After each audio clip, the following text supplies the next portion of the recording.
Oliver, we've had a slew of jewellery and watch results both over in Europe and in the US about the Christmas period. What's going on? Well, it's been a sort of tale of two sectors almost. There's a lot of the jewellery and watch companies have told us about how Christmas went, and it seems that those at the bottom end of the sector, or the more affordable end, as they'd like to say, have been doing better than those at the very top. Signet, which owns H. Samuel and Ernest Jones in the UK, and similar sort of brands in the US, that did very well. Its earnings for the year are likely to be up about 15%.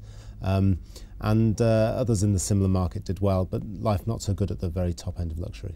And is that counterintuitive? Because people often tell us in times of austerity that the real top-end premium brands are the ones that are the most defensive, I guess. Yeah, it is slightly counterintuitive. They're not quite so defensive this time. I think the slowdown in China has hurt some of them. We had Swatch earlier this week saying that in China its mid-market brands were selling better than its top-end brand, which include Omega. So Swatch is seeing there's some slowdown in China, and that's been driving a lot of growth for the top end of the luxury sector. Also, I think a recovery in US consumer sentiment has helped. Certainly the US figures for these companies better than those in the UK. And valuation-wise, are these trends reflected in prices? Well, valuation-wise, the top end is still a lot more expensive than the lower end. You have Richemont, which is the very top end of jewellery. That's on about 22 times earnings. The likes of Swatch and Era, sort of 17 or 18. Still quite expensive and still a long way down if things continue to sort of disappoint.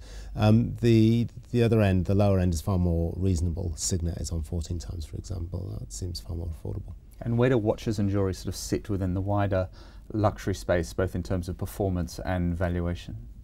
Well, doing fairly well on performance. For all that the top ends had a bad Christmas, they're still selling quite well. The Swiss Watch Federation tells us that watches worth over 3,000 Swiss francs are selling particularly well at the moment. So there is still some momentum at the top end.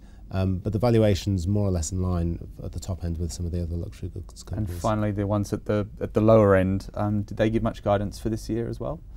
No, they're being quite cautious at the moment, but they'll have some momentum with them on the back of a good Christmas, which they'll hope to carry through the rest of the year.